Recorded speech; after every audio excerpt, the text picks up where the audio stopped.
क्योंकि फादर मेरे भारत सरकार में थे, तो ऑब्वियसली जब ट्रांसफर होता था तो साथ में हम लोगों को भी मूव करना पड़ता था। राजनीतिक सफर की बात की तो जब मैं लखनऊ में क्लास 12th में मैं लखनऊ में थी यहाँ पर, उसी दौरान मैंने विद्यार्थी परिषद ज्वाइन कर ली। विद्यार्थी परिषद से जुड़े रहे, उसमें मैंने काम किया, प्रदेश सह मंत्री का दायित्व भी रहा। यहाँ पर मेरे बच्ची के लिए अपशब्द बोले गए, और मैं तो ये मानती हूँ कि सिर्फ मेरी बच्ची के लिए नहीं थे वो अपशब्द, कहीं ना कहीं हर बच्ची के लिए वो अपशब्द था। पति को डिफेंस करने के लिए स्वाति सिंह मैदान में आई, कितनी सच्चाई है इन बातों में? कहीं भी मैंने दयाशंकर जी को या उनके शब्दों को मैंने कहीं भी प्रोटेक्ट नहीं किया। मैं अपनी बेटी की लड़ाई लड़ने आई थी। आप चाहती थी कि हम लोग अब सेपरेट हो जाएं? मुझे लगता है मैं ऑन कैमरा नहीं बोलना चाहती हूँ कोई बात को। अगर शायद उन विषयों के बारे में बात करूंगी तो कहीं ना कहीं पूरा समाज उससे आहत हो जाएगा। अपने घर में किस तरीके से प्रताड़ित होती है और उसके बावजूद भी अपने परिवार को बचाने के लिए वो सारी प्रताड़ना को झेलती है। तो बच्चे किसके साथ रहते हैं इस समय फिलहाल?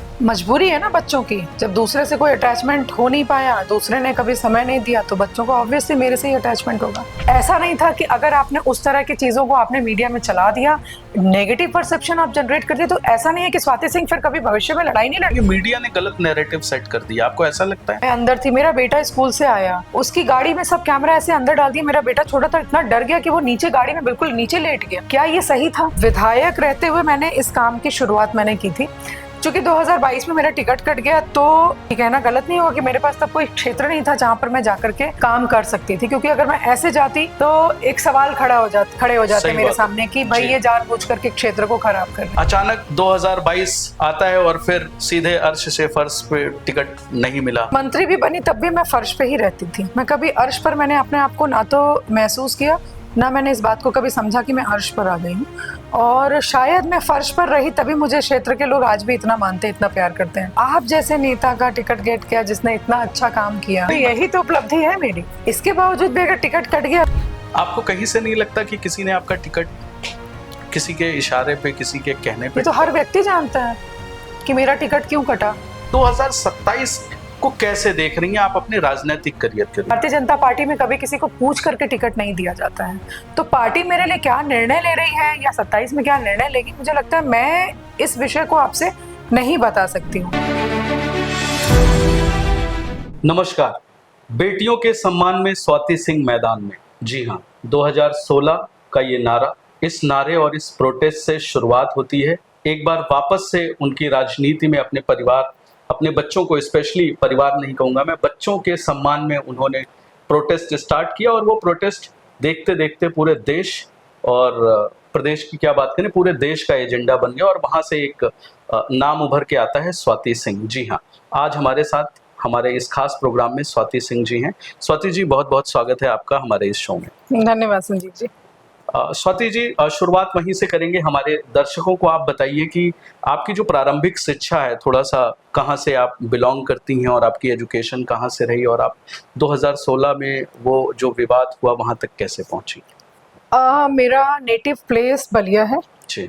हम लोग बेसिकली बलिया के हैं, लेकिन अगर मेरी शिक्षा कहाँ पर हुई तो मेरे फादर भारत सरकार में थे, पापा, और उस कारण हम देश के कई प्रदेश में, जैसे मेरी जन्मस्थली झारखंड बोकारो रही है, उसके बाद फिर मेरे फादर का ट्रांसफ़र हो गया टनकपुर नैनीताल डिस्ट्रिक्ट में, वहाँ गए, वहाँ पे पढ़ाई हुई। फिर हम भिलाई चले गए छत्तीसगढ़ में। फिर फाइनली हम लोग तो लखनऊ आ गए थे 95 में, बट मेरे फादर की अलग अलग पोस्टिंग होती रही। फिर 12th से लेकर के और ग्रेजुएशन तक फिर मैंने यहाँ पढ़ाई की। फिर मैं प्रयाग में गई, वहाँ मैंने MBA किया। देन अगेन मैं LLB और LLM मैंने लखनऊ यूनिवर्सिटी से किया। रोमिंग एजुकेशन रही, मतलब आपकी जो शिक्षा रही वो एक जगह पे नहीं रही, काफी शहरों में। क्योंकि फादर मेरे भारत सरकार में थे, तो ऑब्वियसली जब ट्रांसफर होता था तो साथ में हम लोगों को भी मूव करना पड़ता था। दूसरी बात, जहाँ तक आपने राजनीतिक सफर की बात की, तो जब मैं लखनऊ में क्लास 12th में मैं लखनऊ में थी यहाँ पर, उसी दौरान मैंने विद्यार्थी परिषद ज्वाइन कर लिया था। और फिर ग्रेजुएशन में यहाँ फिर विद्यार्थी परिषद से जुड़े रहे, उसमें मैंने काम किया, प्रदेश सह मंत्री का दायित्व भी रहा मेरे उस टाइम मेरे पास। और फिर शादी हो गई। फिर दोबारा से कहना चाहिए कि 2016 में एक ऐसी परिस्थिति हुई जहाँ पर मेरे बच्ची के लिए अपशब्द बोले गए, और मैं तो ये मानती हूँ कि सिर्फ मेरी बच्ची के लिए नहीं थे वो अपशब्द, कहीं ना कहीं हर बच्चे के लिए वो अपशब्द था, क्योंकि अगर आप किसी भी एक बच्ची को अगर आप अपशब्द बोल रहे हैं तो वो हर बेटी के लिए, हर महिला के लिए था। और उस समय मुझे खड़ा होना, उन अपशब्दों के खिलाफ खड़ा होना आवश्यक था। तो दोबारा मेरी जो राजनीतिक शुरुआत हुई वो वहां से हुई। चलिए, अच्छी बात है। मतलब 2016 में आप दोबारा राजनीति में आई, लेकिन कहा यह जाता है कि अखिल विद्यार्थी परिषद तो आपने कॉलेज से पहले ही ज्वाइन कर लिया, मतलब लखनऊ यूनिवर्सिटी ज्वाइन करने से पहले ही मैंने कर लिया, क्योंकि मेरा एकदम लास्ट का क्लास 12th का था, जब विद्यार्थी परिषद में लोग नहीं जुड़ते हैं, तब भी मैं जुड़ गई थी, क्योंकि उस समय क्योंकि मेरा 12th पूरा भी होने वाला था। और सच कहूँ तो उस समय छात्राएं बहुत कम होती थी विद्यार्थी परिषद में, तो आवश्यकता भी थी। और चूंकि मेरा इंटरेस्ट भी था, मैं शुरू से कुछ काम करना चाहती थी समाज के लिए, लोगों के लिए, तो एक वो अच्छा प्लेटफॉर्म था मेरे लिए जहाँ पर हम स्टूडेंट्स के लिए, बच्चियों के लिए कुछ काम कर सकते थे, उनको जोड़ सकते थे विद्यार्थी परिषद से। और विद्यार्थी परिषद का जो एजेंडा था उसमें काम करने के लिए मुझे लगता है हम सब ने मिलकर के काम किया। कॉलेज कैंपस का कोई ऐसा किस्सा जो आप शेयर करना चाहें, क्योंकि कॉलेज तो आप लखनऊ यूनिवर्सिटी तो इतिहास रहा है, काफ़ी सारे लोगों की जो है कर्म भूमि, जन्मभूमि रही है, बहुत सारे किस्से रहे होंगे, कोई एक किस्सा जो हमारे साथ शेयर करना चाहें? ऐसे तो बहुत सारे किस्से हैं, लेकिन मैं एक किस्सा आपको ज़रूर बताना चाहूँगी। अब तो इलेक्शंस नहीं होते हैं यूनिवर्सिटीज़ में, और शायद वो दिन मैं कभी भूल भी नहीं सकती हूँ कि जब लखनऊ यूनिवर्सिटी में जब इलेक्शंस होते थे तो परिवर्तन चौक से लेकर और आईटी चौराहे तक पूरा बैरिकेड कर देते थे, और इतनी लंबी सड़क, कहीं सड़क नहीं दिखती थी, सिर्फ पैम्फलेट्स ही पूरे। आप भी वहां पर रहे हैं तो आपको भी वो चीजें याद रहती होंगी कि सड़क नहीं दिखती थी, पैम्फलेट्स ही पूरे फैले रहते थे। तो कहीं ना कहीं वो एक राजनीतिक शुरुआत थी, एक लर्निंग प्रोसेस था, और एक सकारात्मक सोच समाज को लेकर। 97-98 में थे आप कैंपस में? मैं 99 तक थी। 99 तक थी आप कैंपस में। अच्छा, फिर ये बताइए, उसी कैंपस से कहा जाता है कि आप वहीं पे पढ़ी और वहीं पे टीचर, प्रोफेसर, गेस्ट प्रोफेसर वहीं पे हो गई, वो क्या किस्सा, मतलब कैसा था? और फिर नहीं, वहीं पे तब वहाँ पढ़ती तो नहीं थी, मैं एमबीए करने इलाहाबाद चली गई थी। तो वहाँ प्रयाग, अब जो प्रयाग है तब इलाहाबाद था, तो उस समय मैंने वहाँ से एमबीए किया। उसके बाद जब मैं वहाँ से वापस आई हूँ तब फिर मैंने लखनऊ यूनिवर्सिटी ज्वाइन किया, और अच्छा था मेरे लिए कि पढ़कर आके, और मैं तुरंत पढ़ाने का काम मैंने किया। शुरू में जब मैं पहली बार गई तो थोड़ा सा असहज महसूस करती थी, क्योंकि कम उम्र थी, छोटी भी थी, लेकिन धीरे धीरे कहना चाहिए यूनिवर्सिटी का माहौल ऐसा था, जो मेरे सीनियर फैकल्टीज़ थे वो बहुत ही सपोर्टिव थे। तो कहीं ना कहीं उस समय हम लोग, कई लोग न्यू ज्वाइनी थे, तो उन लोगों का साथ एक अच्छा ग्रुप बन गया, बहुत कुछ सीखने को मिला, बहुत काम करने को मिला। तो वो भी एक अच्छा एक्सपीरियंस रहा है मेरी लाइफ का उस समय। और उसी समय आप जब एमबीए कर रही थी, उसके बाद जब आपने यहाँ पे गेस्ट प्रोफेसर ज्वाइन किया, तो आपने फिर एलएलबी LLM वहीं से किया।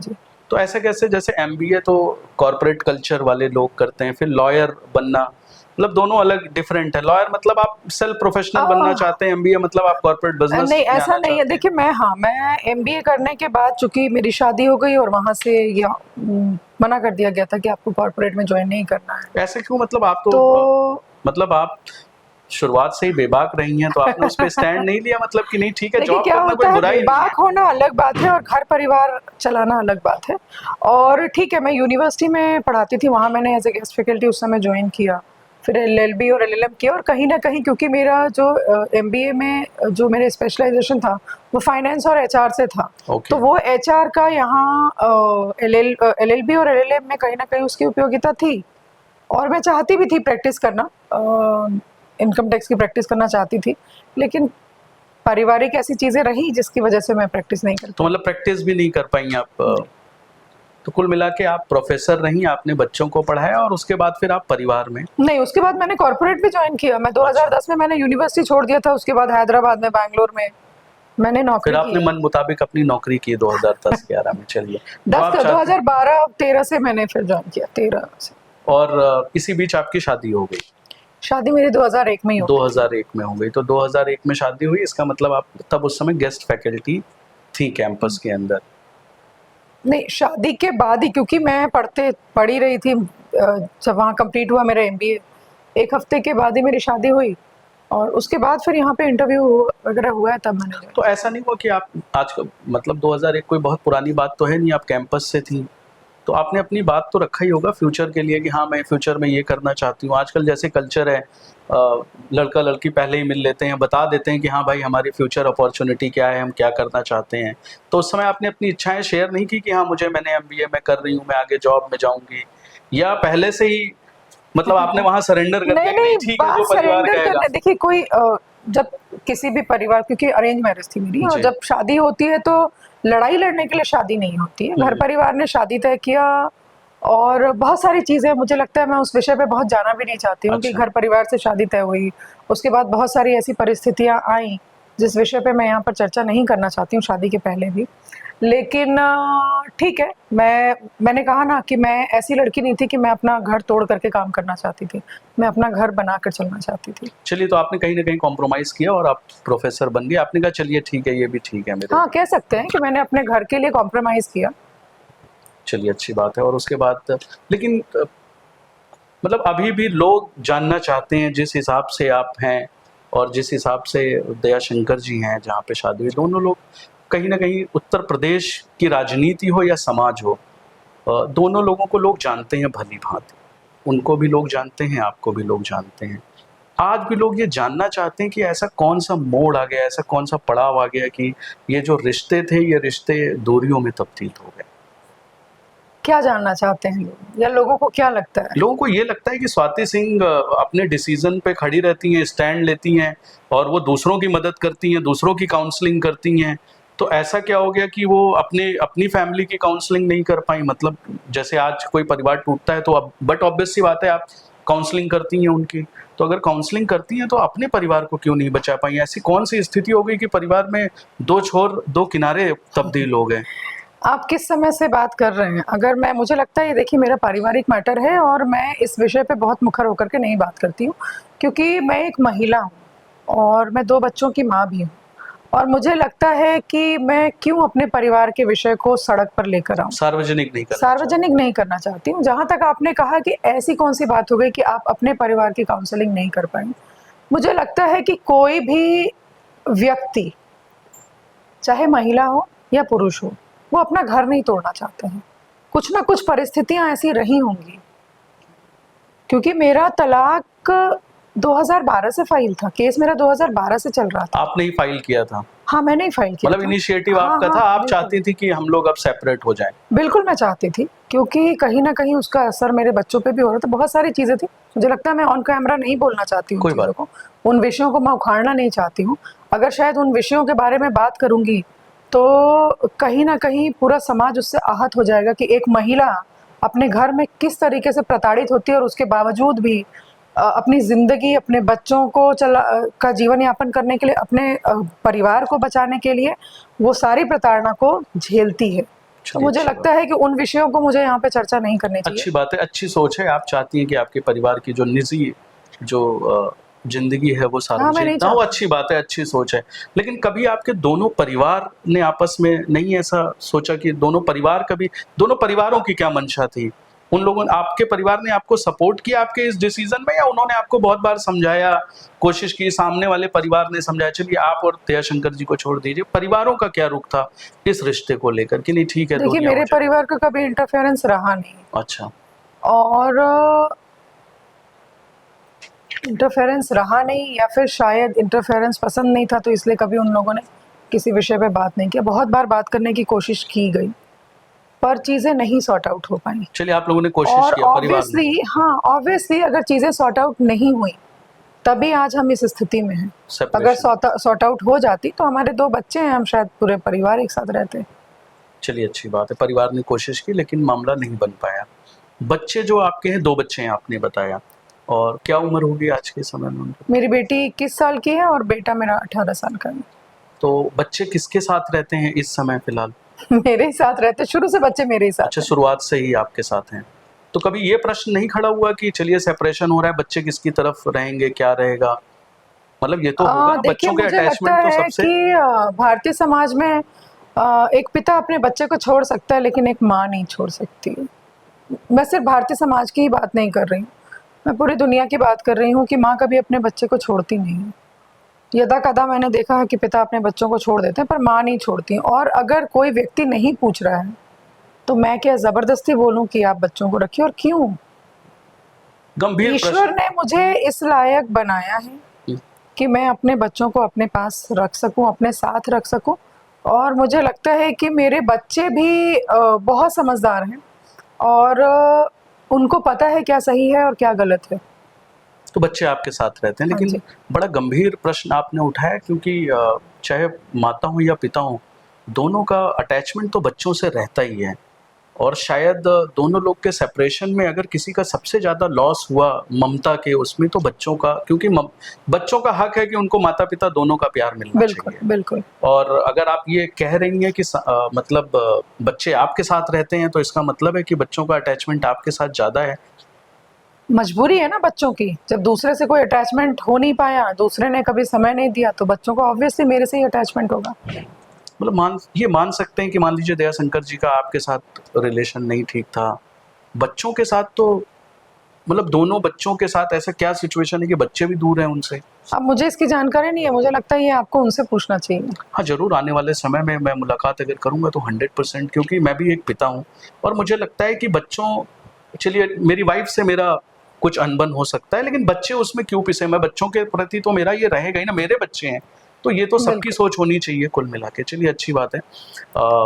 ये एक दुर्भाग्य है, हम ये कह सकते हैं, उन बच्चों को माता-पिता दोनों का प्यार मिलना नहीं, चाहिए। मेरे बच्चे बहुत खुश हैं, बहुत संतुष्ट हैं। उनको मैंने माँ और बाप दोनों का ही प्यार दिया है। वो कमी आप पूरी कर रहे हैं। बिल्कुल। क्योंकि मैं अगर कोई व्यक्ति नहीं कर रहा है, तो मैं क्यों दूसरे व्यक्ति का, क्यों आपका इंतज़ार करूँ भाई?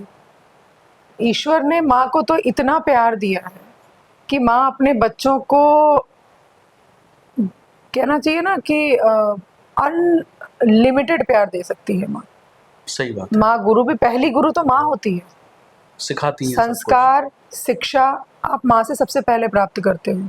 तो मुझे लगता नहीं है, और मैंने कई बार मेरे इन विषयों पर मेरे बच्चों से बात भी हुई और वो बहुत संतुष्ट हैं। और मुझे लगता है कि आज अगर मेरे बच्चे संतुष्ट नहीं होते और खुश नहीं होते, तो आज अपने जीवन में जहाँ पर हैं वो अपनी पढ़ाई को लेकर के, दोनों बच्चे पढ़ने में बहुत अच्छे हैं, यहाँ तक नहीं पहुँचते, वो कहीं ना कहीं बिगड़ गए होते। चलिए अच्छी बात है, आपने माता पिता दोनों का प्यार उनको दिया, उनको संभाल के रखा, बहुत अच्छी बात है। चलिए आते हैं 2016 वाले क्रम में। लोगों को लगता है ऐसा कि आप 2016 में जो सामने आई, परिवार के लिए आई और शायद पति को डिफेंस करने के लिए स्वाति सिंह मैदान में आई, कितनी सच्चाई है इन बातों में? मुझे लगता है आप सारे ही इंटरव्यू, मेरे A to Z, जो डे 1 से जो इंटरव्यूज मेरे शुरू हुए थे, वो उससे लेकर के लास्ट तक आप सारे इंटरव्यूज को देख लीजिए। कहीं भी मैंने दयाशंकर जी को या उनके शब्दों को मैंने कहीं भी प्रोटेक्ट नहीं किया है। मैं अपनी बेटी की लड़ाई लड़ने आई थी और मैंने शुरू से इस बात को कहा कि उन्होंने जो बोला उसकी सजा कानून उनको देगी। मेरा प्रश्न सिर्फ ये था कि अगर कोई व्यक्ति गलत कर रहा है तो क्या उसके पूरे परिवार को इसमें घसीट लिया जाएगा? आप देखिएगा, बसपा की एक प्रवक्ता बैठती थी चैनल पे, जी, उन्होंने कहा आपको जवाब देना पड़ेगा। मैंने कहा अगर कोई व्यक्ति ऑफिस में नौकरी कर रहा है, वहां गलती करता है, तो क्या उसके बच्चों को, उसकी पत्नी को भी जाकर के जवाब देना पड़ता है? सही बात है। इंडिविजुअल लाइफ में मतलब आप फैमिली को नहीं बिल्कुल। ला अगर कोई सकते। राजनीति में है, अगर मैंने कोई गलती की, मान लीजिए, उसकी सजा मेरे बच्चों को, मेरे परिवार को नहीं दी जाएगी। जो गलती मेरी है वो गलती की सजा मुझे मिलेगी। ये तो भारतीय कानून भी कहता है। किस कानून में ये लिखा हुआ है कि अगर परिवार का एक व्यक्ति गलत करेगा तो उसके पूरे परिवार को सजा देंगे? आप मेरे सारे इंटरव्यू को मैं चैलेंज करती हूँ कि कहीं भी मेरा एक शब्द भी आपको मिल जाए जहां पे मैंने उनके शब्दों को प्रोटेक्ट किया हो, तो मैं उसी दिन आप जो कहेंगे वो मैं कर लूंगी। मतलब उनकी जो भी इंसिडेंट था उसमें आपका कोई उनको सपोर्ट नहीं था, आपके अपने बिल्कुल नहीं परिवार था। मैं एक महिला हूँ और कोई भी व्यक्ति अगर किसी महिला को गलत शब्द बोलेगा तो मैं बिल्कुल भी सपोर्ट नहीं करूंगी। लेकिन जरूर अगर मेरी बेटी को या किसी भी बेटी को अगर इस तरह के शब्दों का कोई प्रयोग करेगा तो उसके खिलाफ मैं खड़ी होंगी। चलिए अच्छी बात है, महिला का सम्मान होना चाहिए, उसके लिए कोई भी पुरुष समाज या कोई भी महिला भी किसी महिला के सम्मान को ठेस नहीं पहुंचा सकती है। वही स्वाति सिंह जी, आपका भी यही कहना है। अच्छी बात है। 2017 में आप आती हैं, आपको लगा था कि आपकी राजनीति की शुरुआत दोबारा हो जाएगी इस एपिसोड से और आप आते ही मैं देखिए, मैं किसी राजनीतिक लालसा की वजह से मैं मुखर होकर के मैंने नहीं बात की थी अपने बेटी के विषय में। अगर मुझे राजनीति में आना होता और राजनीतिक लालसा होती तो मैं 96 से मैं विद्यार्थी परिषद से जुड़ी हुई थी, मेरे पास प्रदेश सह मंत्री का दायित्व था, शायद मैं तभी मैं राजनीति में प्रत्यक्ष रूप में आकर के काम करती। मैं थी राजनीति में, मुझे छोड़ने की ज़रूरत नहीं थी, लेकिन ऐसी परिस्थितियां हुई। पार्टी ने फिर उसके बाद, जब मैं अपनी बेटी की लड़ाई लड़ रही थी, पार्टी ने एक प्लेटफॉर्म फिर दिया, पार्टी के प्लेटफॉर्म पर आकर के फिर मैंने अपने आगे की लड़ाई लड़ी। पार्टी ने मुझे टिकट दिया, मुझे मंत्री बनाया, तो उसके बाद मेरी कोई राजनीतिक लालसा की वजह से मैं अपनी बेटी की लड़ाई नहीं लड़ रही थी। महिला मोर्चा का आपको उस समय दायित्व मिला, हाँ जी, मैं प्रदेश अध्यक्ष बनी। कह तो रही हूँ, मुझे पार्टी ने उसके बाद जो भी दायित्व दिए उसका मैंने निर्वहन किया, लेकिन जब मैंने अपनी बेटी की लड़ाई शुरू की थी उस समय मेरी कोई ये अपेक्षा नहीं थी कि मुझे राजनीति में आना है। मेरा विरोध था, जो बसपा के लोगों ने जो भी डेरोगेटरी वर्ड्स बोले थे, मेरा उनके खिलाफ विरोध था, और उस विरोध का मैंने प्रदर्शन आप लोगों के माध्यम से किया। चलिए, अच्छा है, वहाँ से आप राजनीति में आई, महिला प्रदेश अध्यक्ष बनी, वहाँ पे महिला मोर्चा की, और आपको चुनाव लड़ने के लिए कहा गया। तो वो क्षेत्र आपने खुद डिसाइड किया कि पार्टी हाईकमान ने आपको? पार्टी ने डिसाइड किया। मुझे लगता है कि भारतीय जनता पार्टी में हर व्यक्ति का क्षेत्र पार्टी ही डिसाइड करती है। चलिए, कैसा जुड़ाव है उस क्षेत्र से आपका, सरोजनी नगर विधानसभा? 5 साल रही हैं उस क्षेत्र के लोगों के प्यार की वजह से, उनके आशीर्वाद की वजह से मैं वहां पर बनी रही। और मैं अगर मंत्री भी बनी तो पार्टी के आशीर्वाद से और मेरे क्षेत्र के लोगों के आशीर्वाद से मैं मंत्री बन करके मैंने काम किया। मुझे आज भी बहुत प्यार करते हैं वो लोग, और उन्होंने मतलब मेरा सौभाग्य है कि हर घर की मैं बेटी हूँ, और वो आज भी मुझे उसी प्यार से बुलाते हैं। उसी हक से मुझे अगर कोई बात कहनी होती है तो उसी हक से कहते हैं, और सिर्फ अपनी बात कहते ही नहीं है, अगर उनको मुझसे लड़ना भी होता है तो पूरे हक से लड़ते हैं। हाँ, जहाँ रिश्ते होते हैं आदमी वही तो बिल्कुल उनका अधिकार है, और आजीवन ही अधिकार रहेगा। आज भले मैं उस क्षेत्र की विधायक नहीं हूँ, लेकिन फिर भी उनका अधिकार रहेगा। मैं आजीवन उनकी ऋणी रहूंगी, क्योंकि उनकी वजह से मैं सदन में बैठ पाई थी। तो प्रोटेस्ट हुआ, आप महिला मोर्चा की अध्यक्ष बनाई गई, चुनाव लड़ती हैं, चुनाव लड़ते ही फिर आप मंत्री बन जाती हैं। कैसे देखती हैं, बहुत जल्दी जल्दी अचानक से ही 1 ही 1.5 साल के अंदर इतना बड़ा प्लेटफॉर्म मिला आपको? मुझे लगता है कि ये शायद आपकी नज़र में, या आप जैसे कुछ लोगों की नज़र में ये होगा कि एकदम से आपको ये प्लेटफॉर्म 1-1.5 साल में मिल गया। अगर मैं अपनी शुरुआत की बात करूं तो 96 से मेरी शुरुआत हुई थी।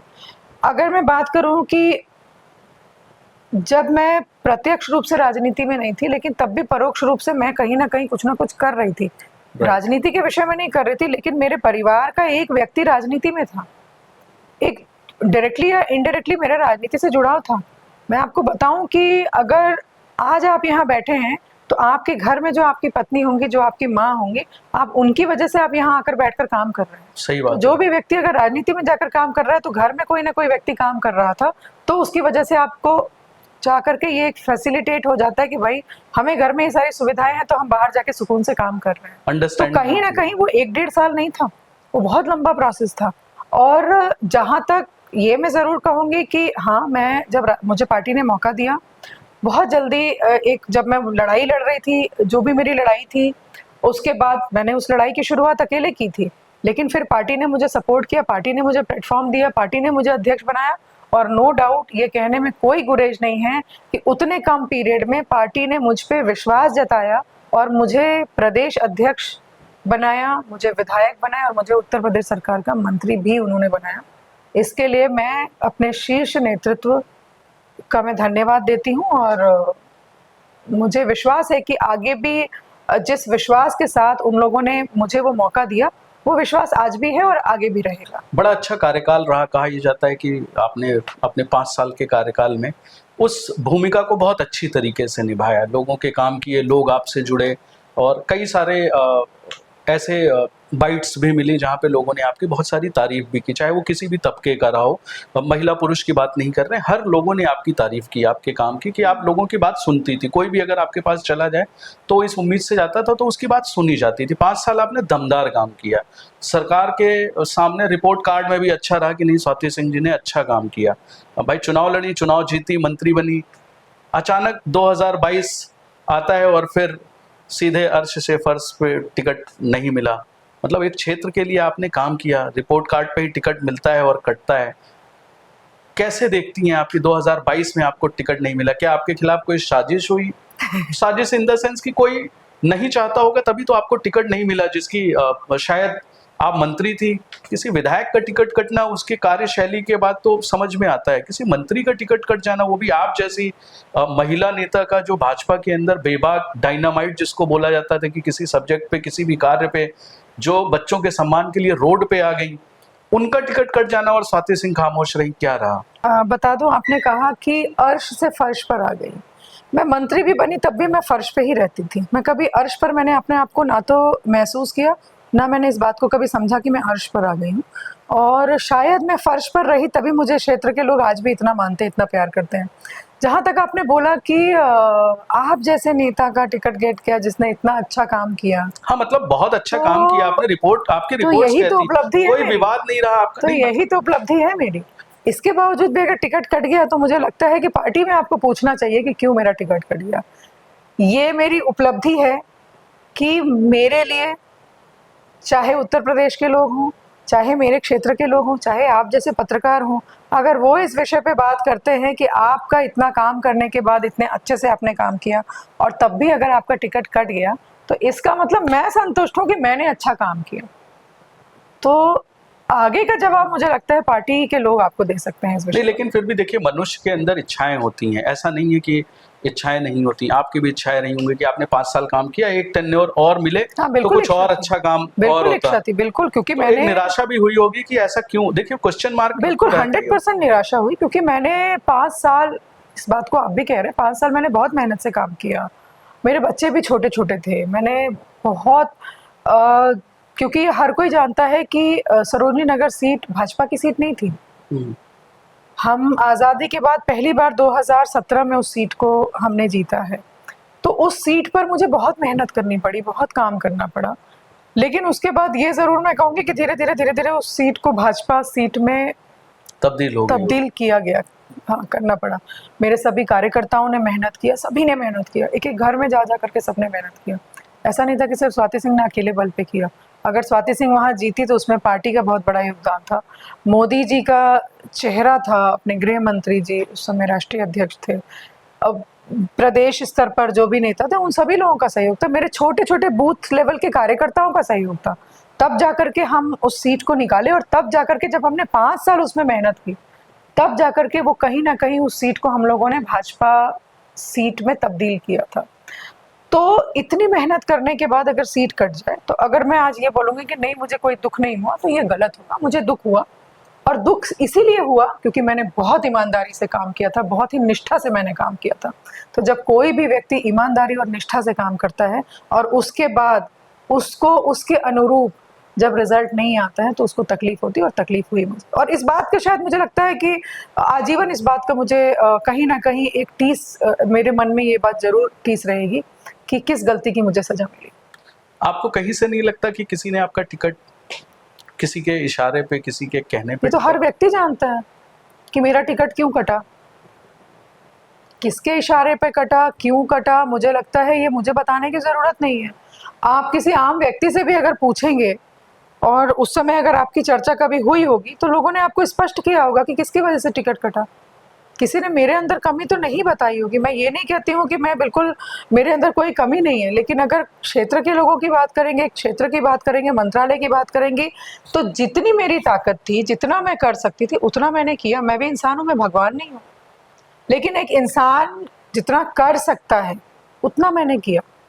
चलिए, अच्छा है। 5 साल आपके बड़े अच्छे कार्यकाल में आपको कोई ऐसा कोई पड़ाव आया जहाँ पे आपको किसी परेशानी, कोई ऐसा किस्सा हो आपका जो 5 साल में आपको लगा यार कि नहीं, ये मेरे पूरे टेन्योर में एक फेस मेरा सबसे डिफिकल्ट वाला रहा एज अ मंत्री, as a minister Uttar Pradesh में, कि हाँ ये चैलेंजेस सबको मिलते हैं, या चैलेंजिंग, मैं अगर क्वेश्चन को पलट दूं, मैं ये कहूँ कि आपके लिए चैलेंजिंग रहा कोई ऐसा वाकया?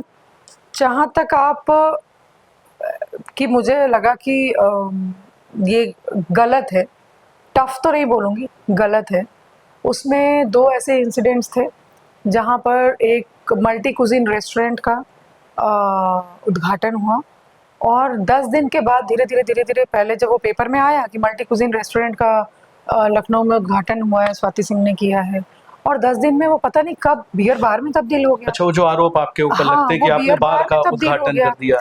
दूसरा जो एक वीनू सिंह सीओ थी, वो जो मसला हुआ, अंसल वाले तो विवाद अंसल की वाले बात कर में रहे हैं आप। मेरी लड़ाई किसी पर्टिकुलर व्यक्ति या किसी पर्टिकुलर सीईओ के खिलाफ नहीं थी। मेरी लड़ाई ये थी, मेरा मानना है और मुझे लगता है कि आपके पॉडकास्ट के माध्यम से लोगों में ये जाएगा तो वो मेरी बात से सहमत होंगे।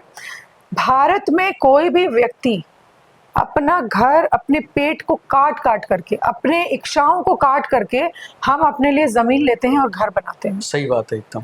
और जब उन व्यक्तियों के लिए, क्योंकि आंचल में क्या क्या समस्याएं चल रही थी सभी कोई जानते हैं, ऊपर से आप बिना बात के अगर आप एफआईआर कर रहे हैं, जिसका जो मैं उस पर्टिकुलर एफआईआर की बात करूंगी जो कि फर्जी एफआईआर था, ये मैं कह रही हूं। मुझे किसी ऐसे व्यक्ति की चिंता नहीं थी कि किसके ऊपर एफआईआर हो रही है या किसने एफआईआर किया।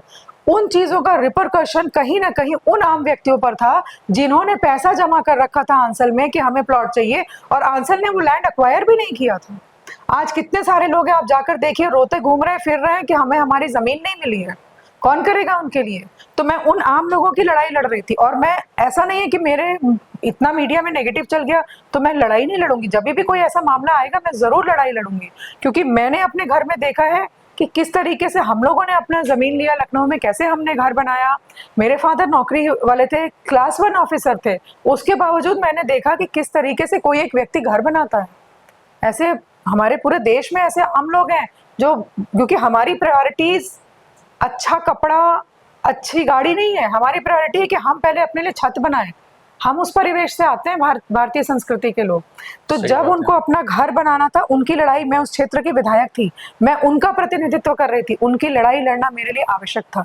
तो वो 2 फेज में ये मानती हूँ कि गलत हुआ, बहुत गलत हुआ मेरे साथ। और ऐसा नहीं था कि अगर आपने उस तरह की चीजों को आपने मीडिया में चला दिया, नेगेटिव परसेप्शन आप जनरेट कर दिए, तो ऐसा नहीं है कि स्वाति सिंह फिर कभी भविष्य में लड़ाई नहीं लड़। जहां मेरे लोगों के लिए दिक्कत आएगी मैं उनके साथ हमेशा खड़ी रहूंगी।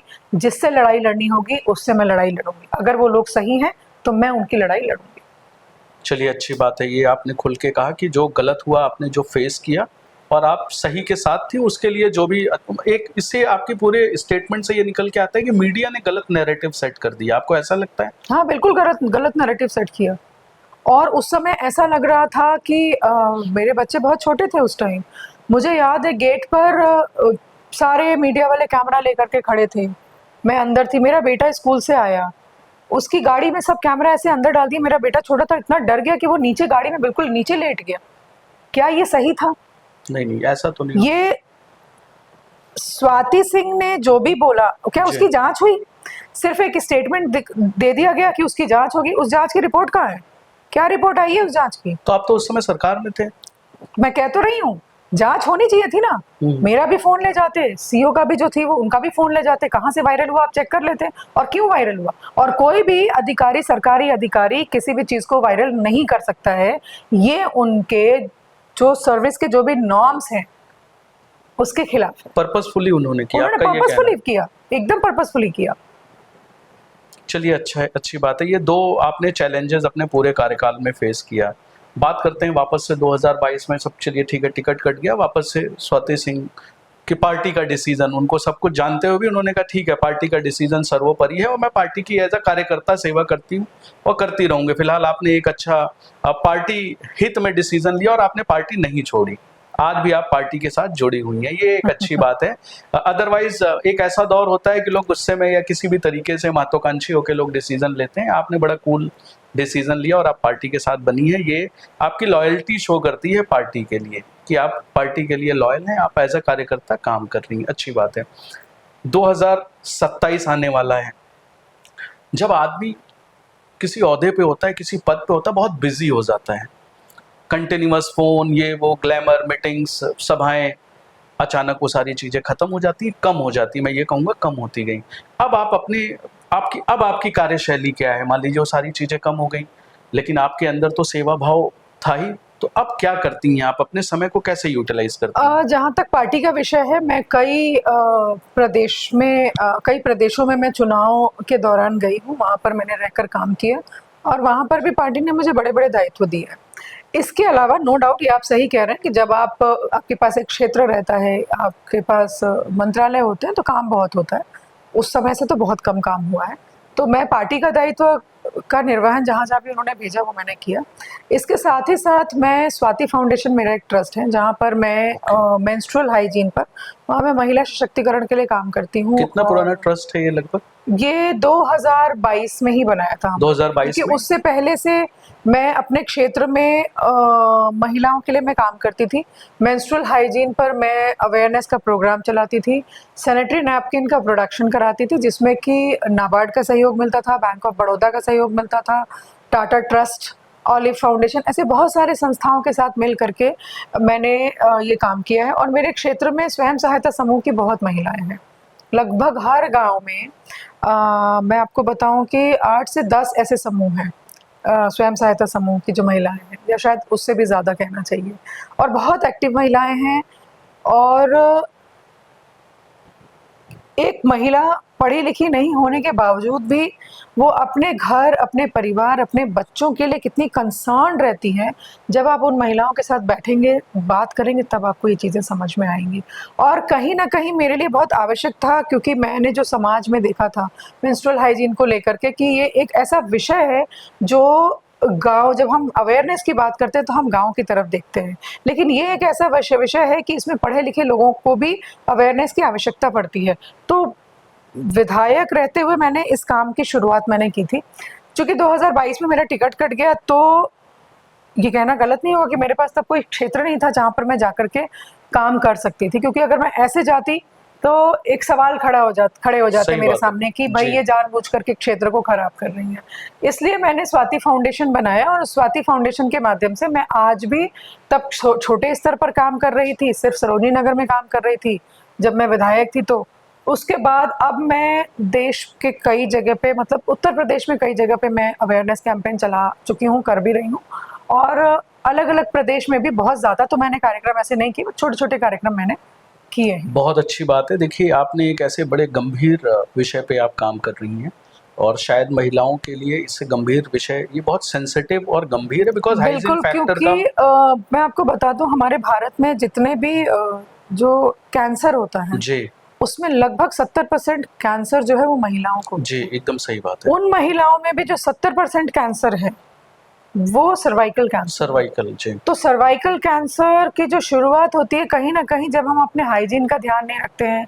हम जब हमारा मेंस्ट्रुअल साइकिल आता है उस समय हम सैनिटरी नैपकिन नहीं यूज़ करते हैं, महिलाएं गंदे कपड़े यूज़ करती हैं, राख लगाकर यूज़ करती हैं, तो कहीं ना कहीं वो अवेयरनेस की ज़रूरत है। और भारतीय समाज में अभी भी ज़्यादातर घरों में इसे टैबू मानते हैं।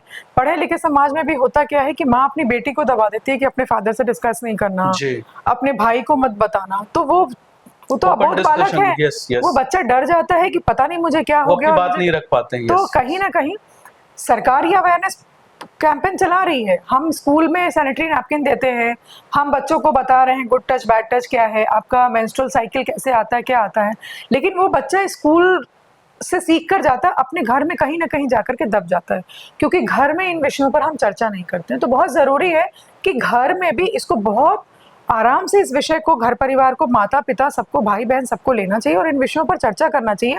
एक टेबल पर बैठ करके हम एक राउंड टेबल पर बैठ कर डिस्कशन कर सकते हैं, एकदम डिस्कशन करना चाहिए। ताकि बच्चा, बहुत जो छोटी बच्ची है, क्योंकि अभी के समाज की अगर मैं बात करूं तो आज के डेट में लड़कियों के जो पीरियड और जल्दी शुरू होते हैं, जो हमारे टाइम में 11, 12, 13 साल में शुरू होता था, वो कहीं ना कहीं 9 साल ऑनवर्ड्स अब वो शुरू हो जा जी। रहा है। तो बहुत ज़रूरी है कि, क्योंकि बच्चे का तो ब्रेन, जो उसकी सोच जो है वो और छोटी ही होती है। सही बात है। तो ज़रूरी है कि हम उन बच्चों को प्यार से इन विषयों के बारे में भी उनको बता दें, ताकि वो इन चीज़ों से डरे नहीं, वो ये ना सोचे कि उन्हें कोई ऐसी बीमारी हो गई है जिसका कि कोई इलाज नहीं है। सही बात है। अवेयरनेस बहुत ज़रूरी है। आप बहुत गंभीर और बहुत सेंसिटिव मुद्दे पे काम कर रही हैं, वाकई इसकी तारीफ होनी चाहिए। बहुत एक अच्छा मुद्दा, एज अ महिला आप महिला के दर्द को समझती हैं, और जो समाज के अंदर, मैं अपने दर्शकों से भी बता दूं, जो समाज के अंदर अवेयरनेस नहीं है, शायद बहुत बच्चे अपने परिवार में इसको ओपनली नहीं कह पाते हैं, उसके ऊपर काम कर रही हैं स्वाति जी, जो काफ़ी सराहनीय काम है और इसको करना चाहिए। सरकार को और भी इनिशिएटिव इसके लिए लेने चाहिए। चलिए, अच्छी बात है, आपने वहाँ से अपने आप को बिजी रखा है और वहाँ पे हैं। तो मतलब वो तो एक सोशल वर्क है जो आप कर रही हैं और साथ में आप पार्टी की एक कार्यकर्ता हैं। इस समय तो आपके पास कोई पद पार्टी कोई से दायित्व नहीं है। हाँ जी। फिलहाल एक सोशलिस्ट हैं, काम कर रही हैं और उसके साथ जो है आपके पास नॉर्मल आप पार्टी की कार्यकर्ता हैं। आने वाले समय को स्वाति सिंह कैसे देखती हैं एज अ राजनीतिक, कि अब ठीक है आपके पास एक अच्छा अनुभव है राजनीतिक भी, 1996 से आप एबीवीपी से जुड़ी हैं और लगभग 2 डिकेड्स का एक्सपीरियंस है आपके पास, मंत्री रही हैं, इतना सारा अनुभव है, जनता आपको देख रही है, लोग आपको चाहते हैं, मैं ये बड़े कॉन्फिडेंस से कह सकता हूँ और इसमें कोई दो राय नहीं है, पूरी जनता लगभग जानती है कि आप सिर्फ एक विधानसभा की नेता नहीं, कुल मिला के आप प्रदेश की नेता रही हैं। तो पूरे प्रदेश आपकी तरफ देख रहा है कि 2027 को कैसे देख रही हैं आप अपने राजनीतिक करियर के रूप में? मुझे लगता है कि आज की भी अगर मैं बात करूं तो ऐसा नहीं है कि मेरी राजनीति खत्म हो गई है। राजनीति मैं कर रही हूँ, पार्टी का सहयोग मिल रहा है, पार्टी मुझे काम दे रही है। 2027 में देखते हैं पार्टी का क्या निर्णय होता है। मुझे लगता है कि जैसे मैंने आपको शुरू में बोला, आपने पूछा था मुझसे कि क्या पार्टी ने आपसे पूछ के आपको टिकट दिया था।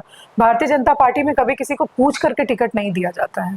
तो पार्टी मेरे लिए क्या निर्णय ले रही है या 27 में क्या निर्णय लेगी, मुझे लगता है मैं इस विषय को आपसे नहीं बता सकती हूँ। लेकिन ये जरूर विश्वास है कि पार्टी का जो भी निर्णय होगा वो कहीं ना कहीं मुझे उचित जगह पे जरूर रखेगी और उचित दायित्व जरूर देगी।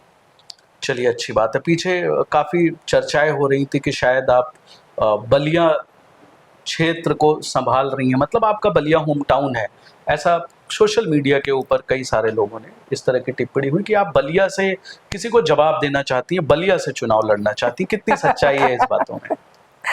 देखिए, स्पेकुलेशंस तो लोग बहुत कुछ लगाते हैं, इसीलिए मैंने पूछा कितनी सच्चाई है इन बातों में। लेकिन मैं आपको बता दूं, मैं बलिया मेरा घर है, ऑब्वियसली मेरे परिवार वहाँ पे, परिवार के लोग रहते हैं। घर में शादी ब्याह होगा तो ऑब्वियसली मैं जाऊंगी।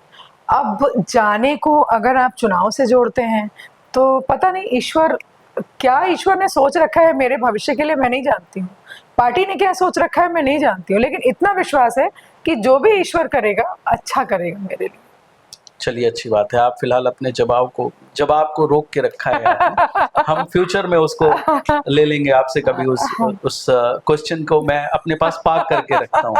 ठीक है, अच्छी बात है, अच्छी बात है। अच्छा, इस वर्तमान राजनीति में जो इस समय प्रदेश की या देश की राजनीति है, उस राजनीति में महिलाओं की स्थिति को आप कैसे देखती हैं? मतलब क्या लगता है आपको? अभी तो महिलाओं पे आरक्षण भी है राजनीति के अंदर, आप इस पूरी राजनीति को कैसे देखती हैं? या सिर्फ ये दिखावे की है कि महिलाओं को राजनीति में लेके आना, या वाकई सरकारें या जो पार्टियां हैं वो चाहती हैं कि महिलाओं की स्थिति पार्टी में भी मजबूत हो? देखिए, ऐसा है ना कि जहां तक आप दिखावे की बात कर रहे हैं, अगर सिर्फ दिखावा करना होता, मैं ये जरूर कहूंगी कि महिलाओं की स्थिति पहले से अब में काफी बदली है। ऐसा नहीं सब कुछ बदल गया या पूरा बदल गया, इसमें टाइम लगेगा, ये स्लो प्रोसेस है।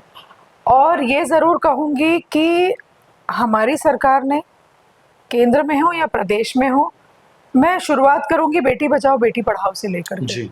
तो जिसकी शुरुआत बेटी बचाओ बेटी पढ़ाओ से, जिन योजनाओं की शुरुआत हुई और आज हम 33% रिजर्वेशन पर आ गए हैं, तो कहीं ना कहीं ये एक बदलाव हम देख रहे हैं।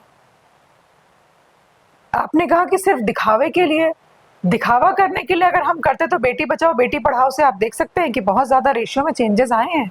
जो बहुत लंबा गैप था वो कम हुआ है। तो वैसे ही धीरे धीरे अगर हम आज 33% रिजर्वेशन पर आए हैं, तो आज़ादी के बाद जब लगभग जो भी हमारे सांसद बने, अभी तक अगर महिला सांसदों की बात करूं तो लगभग मुझे लगता है 600-650 ही महिला सांसद रही हैं। तो जब 33% रिजर्वेशन इम्प्लीमेंट होगा ना, तो उस बदलाव को आप देखेंगे। ग्राफ बढ़ा है मतलब? बिल्कुल, और बढ़ेगा। अभी 33% रिजर्वेशन जब इम्प्लीमेंट होगा चुनाव में, तो 101% आपका वो चीज़ें दिखेंगे कि अब महिलाओं का प्रतिनिधित्व ज़्यादा रहेगा। जब पॉलिसीज़ बनती हैं, तो सपोज मान लीजिए हम महिला रिलेटेड कोई पॉलिसी बना रहे हैं, तो जब उसमें ज़्यादा से ज़्यादा महिलाओं का प्रतिनिधित्व रहेगा, तो हमारे पास वो एक्सपीरियंसेस रहेंगे, हमने क्या समस्याओं को फेस किया है। तो कहीं ना कहीं वो जो इनपुट्स आएंगे वो ज़्यादा कहना चाहिए कि ऑथेंटिक इनपुट्स रहेंगे उस पर्टिकुलर योजना के लिए। चलिए, अच्छी बात है। आपको लगता है पार्टी के अंदर महिलाओं को उतना ही सम्मान मिलता है जितना एक पुरुष नेता को सम्मान मिलता है?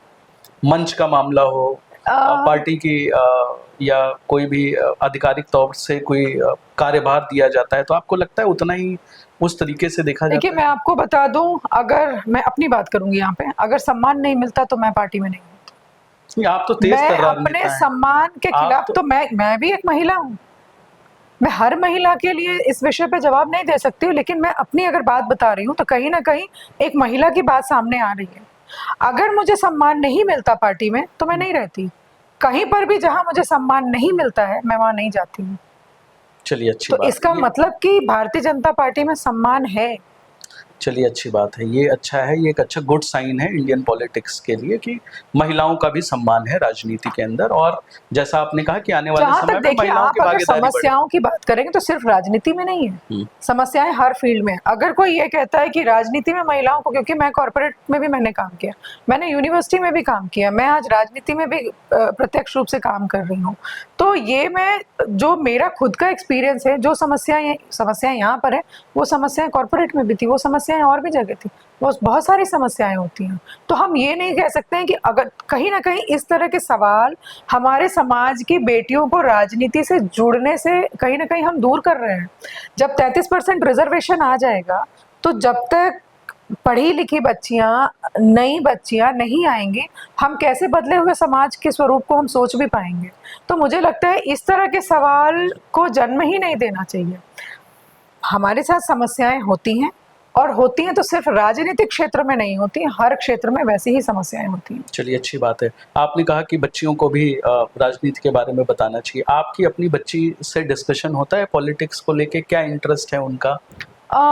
डिस्कशंस होते हैं, पॉलिटिक्स को लेकर नहीं होते हैं, बहुत सारे ऐसे इश्यूज हैं which is related with women child, right right. ऐसे इश्यूज के बारे में मेरा डिस्कशन होता है।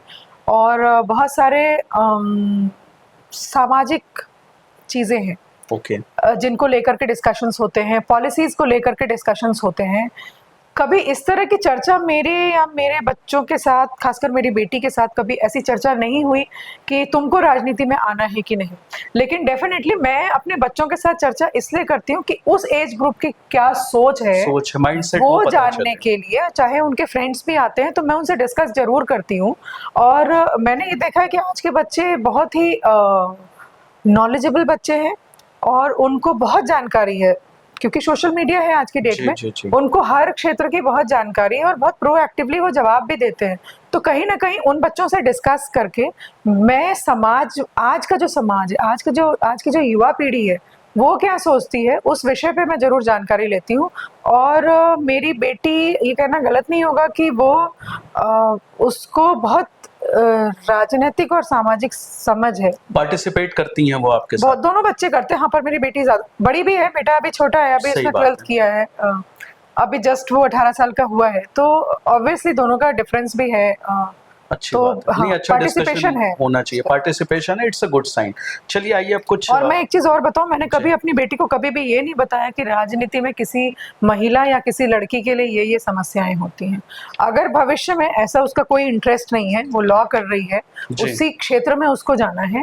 लेकिन अगर मुझे लगता है मेरी बेटी हो या किसी की भी बेटी हो, अगर राजनीति में आना चाहे तो राजनीति कोई खराब फील्ड नहीं है। जैसे आप किसी और प्रोफेशन में जाते हैं, चाहे वो इंजीनियरिंग का हो, चाहे मेडिकल का हो, चाहे टीचिंग लाइन हो, चाहे आप होम मेकर हैं घर में, अगर आप घर भी संभाल रहे हैं, वैसे ही आपका राजनीतिक क्षेत्र भी है। तो इसको कहीं से भी नेगेटिव अप्रोच के साथ इसमें किसी भी बच्चे को नहीं आना चाहिए।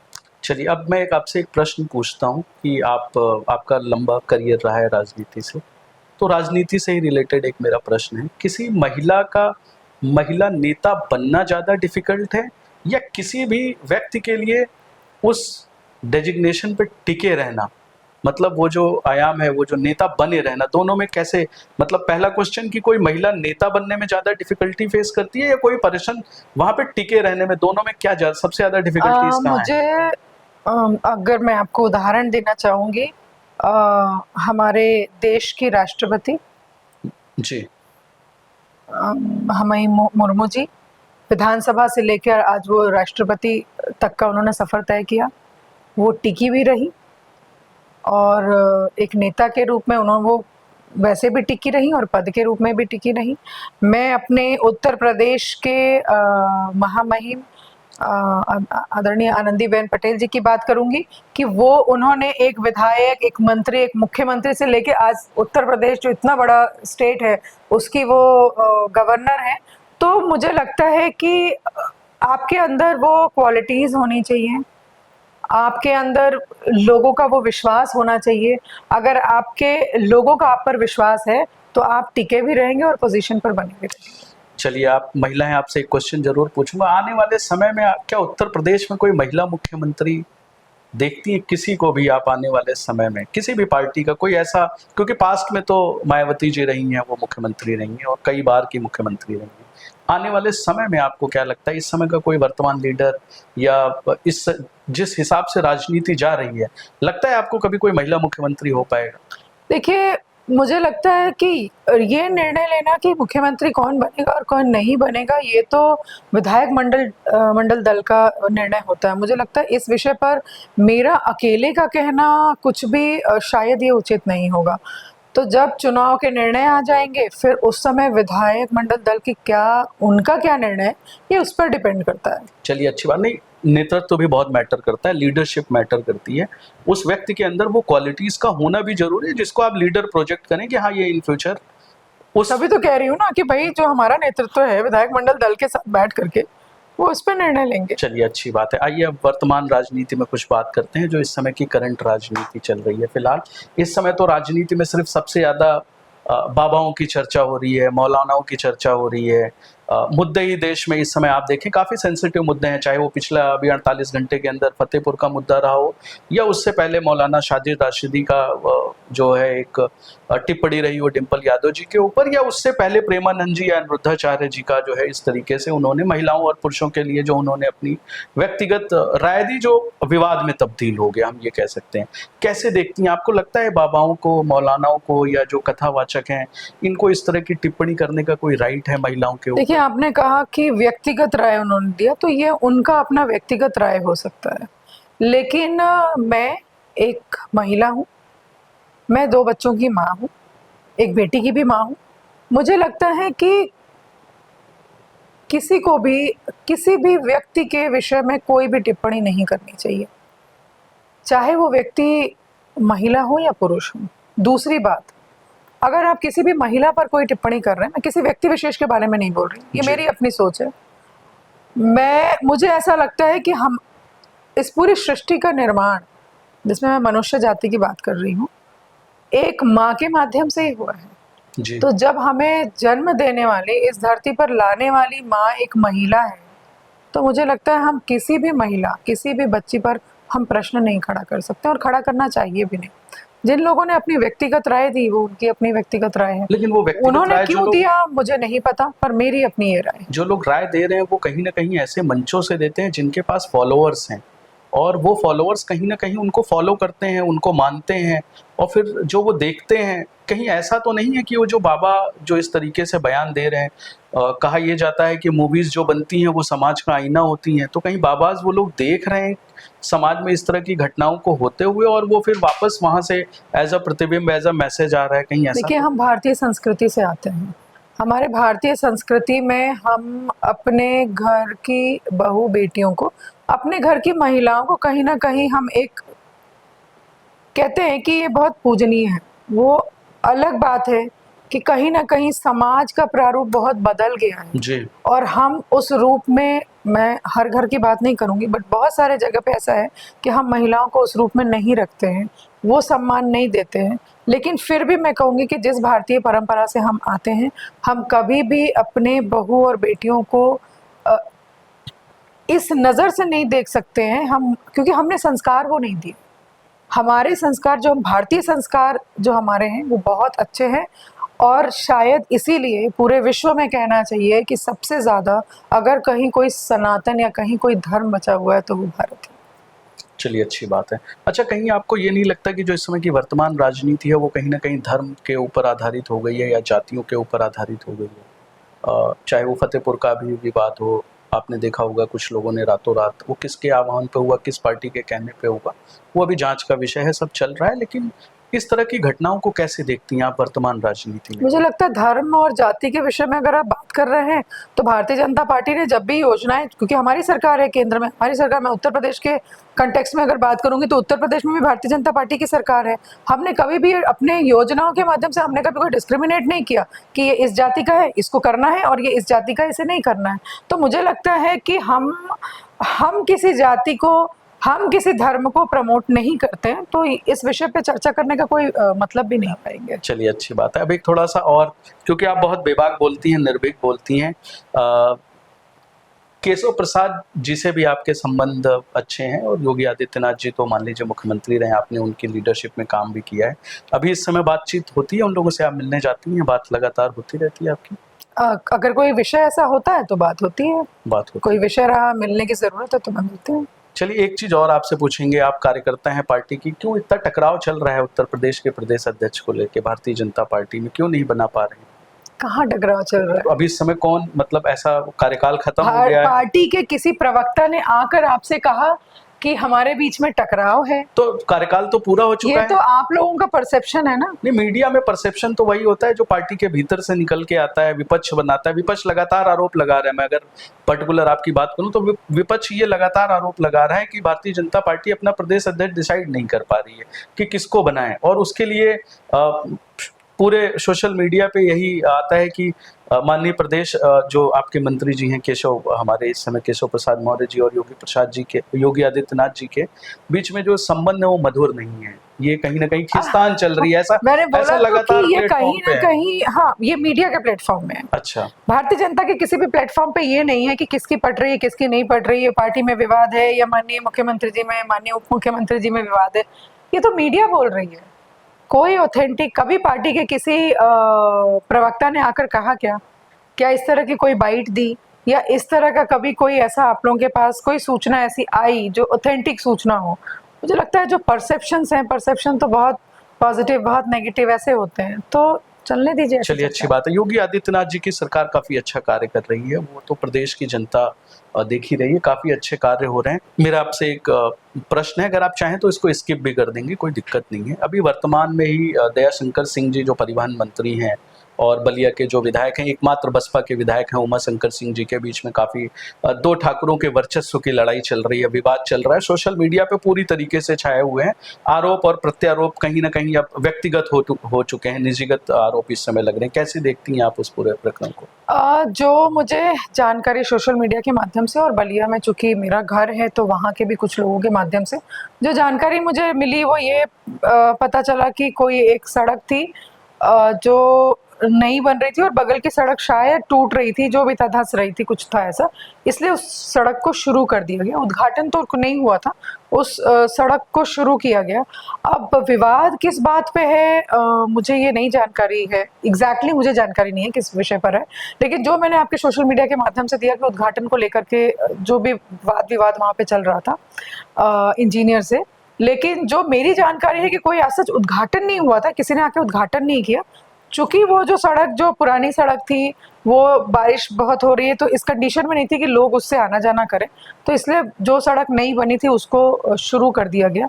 अब जो विषय है मुझे लगता है कि अगर आप वहाँ उन लोगों को संपर्क करेंगे तो ज़्यादा सही पता चलेगा, लेकिन ये विषय मैं ज़रूर कहूँगी कि उद्घाटन नहीं था, सड़क शुरू की गई थी, जनहित के लिए सड़क को शुरू किया गया था। इस तरह के मतलब छोटे इस तरह के मामलों में इतना बड़ा विवाद बढ़ जाना कि दो लोग आमने सामने आ जाएं, आरोप प्रत्यारोप लगने लगे, कहाँ तक ठीक मानती हैं आप?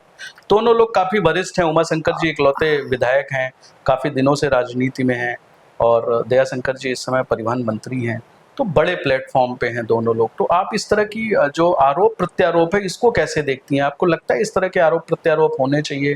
देखिए, मैं भी 5 साल एक क्षेत्र में मैं रही, उत्तर प्रदेश सरकार में मैं मंत्री रही, मैंने कभी ऐसे आरोप प्रत्यारोप किए नहीं, और इसलिए मैं ये बता नहीं सकती हूँ कि ये होना चाहिए या नहीं होना चाहिए। उन्होंने क्यों आरोप लगाया, किसी ने क्यों खंडन किया, क्या किया, मुझे लगता है ये वो लोग ज़्यादा अच्छा बता सकते हैं। स्वाति जी, जिस तरीके से आपने अपने बेबाक तरीके से सारे क्वेश्चंस का आंसर दिया उसके लिए बहुत बहुत धन्यवाद, आपने अपना समय दिया। एक अंतिम मैसेज आप महिलाओं को जो देना चाहें इस प्लेटफॉर्म से, आज के वर्तमान राजनीति को देखते हुए जनता को क्या मैसेज देना चाहेंगी आज के समय में? बहुत सारे प्रश्न आपने महिलाओं से जुड़े हुए पूछे, राजनीति से जुड़े हुए पूछे। मैं हर महिला, हर बच्ची को मैं ये ज़रूर मैसेज देना चाहूँगी कि राजनीति को कभी भी आप नेगेटिव माइंडसेट के साथ मत देखिए, क्योंकि समाज में बदलाव लाने के लिए मुझे लगता है कि जैसे सरकार की ज़रूरत होती है, सरकार के पॉलिसीज़ की ज़रूरत होती है, तो कहीं न कहीं सरकार और सरकार की जो पॉलिसीज़ होती हैं वो किसी न किसी पार्टी, किसी राजनीतिक दल की ही सरकार होती है। तो उसी पॉजिटिव वे में देखिए और विश्वास रखिए कि जब हम का मतलब मैं नारी जाति की बात कर रही हूँ, हम अपने आत्मसम्मान को जब तक बचा करके चलेंगे, और मुझे नहीं लगता है कि कोई भी व्यक्ति आपके ऊपर उंगली उठा सकता है। और बहुत सारी ऐसी परिस्थितियां आती हैं जब हमें ऐसा लगता है कि शायद हमारे साथ कोई नहीं खड़ा है। लड़ाई आपको स्वयं लड़नी पड़ेगी, अपनी लड़ाई स्वयं लड़िए, पूरा समाज आपके साथ आकर खड़ा हो जाएगा। चलिए, बहुत अच्छा संदेश है पूरे समाज के लिए। स्वाति जी, आपने अपना कीमती समय दिया हमारे प्लेटफॉर्म को, बहुत बहुत धन्यवाद। थैंक यू सो मच, बहुत बहुत धन्यवाद।